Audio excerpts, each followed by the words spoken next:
Oh, damn lie. Hey, what's going on, everybody? It's KG Bethlehem. It's been a while since I've been on here. Been a long while, actually. You hear my Elder Scrolls playing in the background, trying to get myself prepared to write, and man, it can be difficult sometimes. But anyway, got a podcast show coming out tomorrow. KG's Thoughts from the Moment. It's gonna be on Blog Talk Radio from 6:30 to 7 p.m.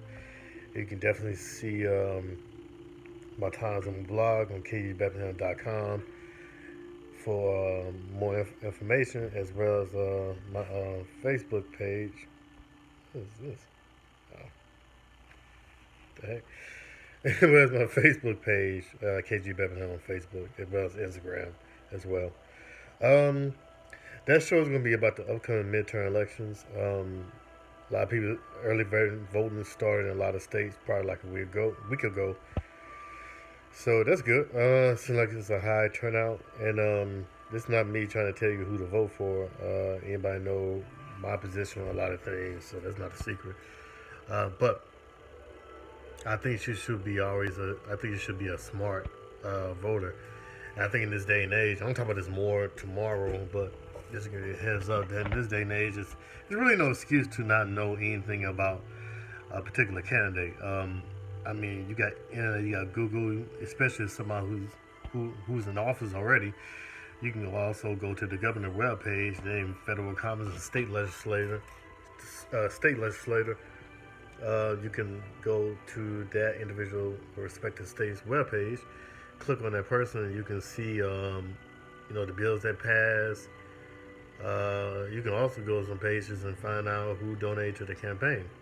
So you can see they get a lot of CPAC money, corporate PAC money. Or you can see some who don't get a lot of corporate PAC money, get none at all, which are a lot of progressive Democrats. That's the only people I know of. It might be some Republicans out there who don't. I think it's the Libertarians who don't too. But for the most part, I know a lot of progressive Democrats, social Democrats, don't get any corporate PAC money. They get Wolf PAC money, which just comes from individual funds, like small donors. So take that for what you think. Take that for what you will, what you think actually. So, but there's a lot of information out there, especially on the prospective candidates that you're going to vote for. You should definitely know their positions. You should definitely know their policies and what to stand on, and those policies should reflect on what you want. If you looking towards having universal health care, then you should support somebody who believes in universal health care, a Medicare for all, at least a single payer system. And those should be automatic. If the other candidate doesn't believe in that, and let's say the other candidate is a Democrat, and they don't believe in that, then guess what? Fuck them. Um, I just being real. I'm extremely left leaning, but I'm not voting for corporate Dems. And the only time I would even consider that, if there's another candidate on the other side of the aisle who's like a neo-Nazi sympathizer, an alt-right type dude, a woman, um, you have to be to the extreme. Especially there's only two-person race. There's two people in the race running, was usually the Republican or Democrat. But you have to have a third-party member, and a lot of libertarians I just don't agree with. Some of the libertarians, there's only a few that I can listen to in the past 15 years. Very few. Gary Johnson, a little bit. Ron Paul, not Rand, Ron Paul, but not that many. But they're like a Green Party member, then I usually will vote for them. But think about it, I live in D.C. area, so I mean, that's not like I have anything to fear about. Not a Democrat or somebody who's left leaning going to win. My thing is, you can be right wing. It's all about policies. Let's say that you got like Ron Paul, for instance, back then he was run on a policy of obliterating Department of Education. I didn't like that at all. Sorry, I don't give too much credence or props to individual states totally handling education, especially tax dollars going into it. A lot of tax dollars go to other places that definitely doesn't go towards education. So I like yeah, but other than that, he did have some things about abolishing IRS, which I agree with. He had some things about not getting caught up in foreign entanglements, which I agree with. So, I mean, something like that, you can kind of balance. He also wanted to reform the criminal justice system. He kind of recognized, just like his son, Rand Paul, that a lot of minorities get sent up for get sent up for long periods of time for charges which their white counterparts do not.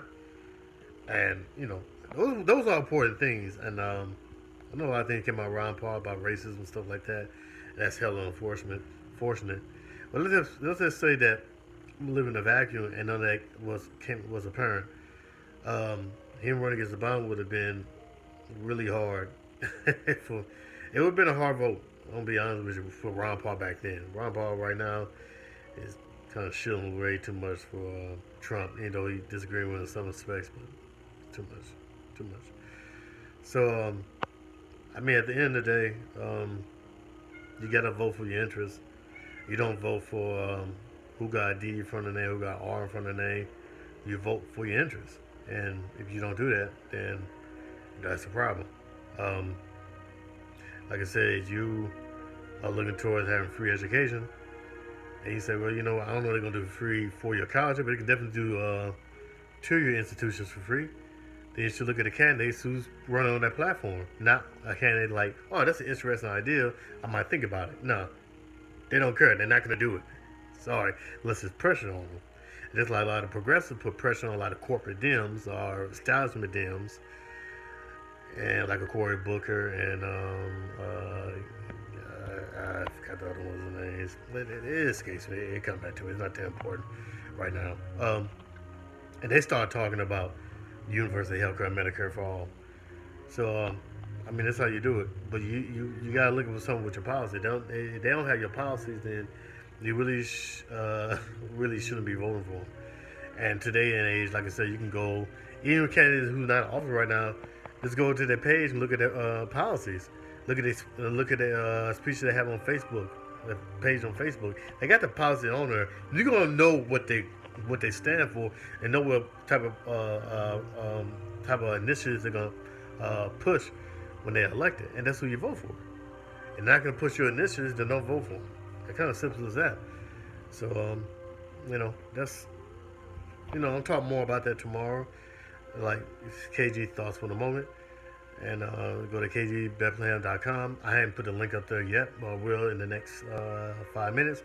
But you can definitely go to my Facebook page at KG Bethlehem, as well as my Instagram page.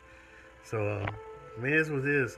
Like I said, I don't care about voting for somebody who have a D in front of their damn name. It's ridiculous. But I'm going to vote for somebody who got the policies that I want. And talk more about that tomorrow. I got a lot to talk about. Especially I hear a lot of people talk about voting and how voting is just like, why should they vote? They get frustrated at the process, and I truly believe that if you don't have economic empowerment, then voting is going to be kind of useless in the long run. With that being said, I still vote. I don't get the idea. I understand, like, why you wouldn't vote. It's like, how much time does it take out of your day? You're roughly going to vote like twice a year. Usually around twice a year, I'm assuming, like primaries and major elections. And sometimes your local election, which is very important, they have not just on November 4th or 6th or whatever. So, you don't have that many times throughout the year to vote.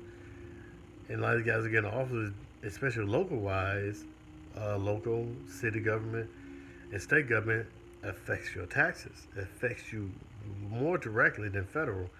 So it's extremely important that you participate in that process. And like I said, it doesn't take that long to vote. We do a lot of things in our lives, daily lives, Monday through Friday, Saturday and Sunday, that is not always the productive. And I'm not saying that as a knock, because you got to do things not about work, work, work, work, work. You got to do things to relieve yourself a lot of stresses you dealt with throughout the whole work week.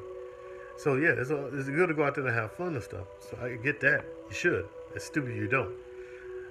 I was just saying also that it doesn't take a lot of time out to go out and vote. It really don't. And you don't really that much in the process. How much time does it really take to go out and vote? I mean, come on. You stand in line for what? Hour? This election coming up right now is, because a lot of things circling the White House and everything is pretty important. And regardless of what people are trying to say, they do have a high turnout, especially a lot of high turnout of young folks. So you take that as a way. Take that as you may. Just don't look at memes on internet as your source of primary information. That's ridiculous. So it just doesn't take that time out to go out and vote. So I don't understand people who don't do it. I think that's absolutely crazy. I think it's bonkers. And I think the criticism should be just don't depend on vote to solve your problem, not vote not to solve your problems. Okay, no shit. Anyway, we'll talk more about that tomorrow. It's like 11 some minutes. Thanks for tuning in. You haven't saw this broadcast live. Catch you on the rebound. I'm gonna tell you right now, I'm coming with it. All right, y'all take it easy. Have a good night. Peace.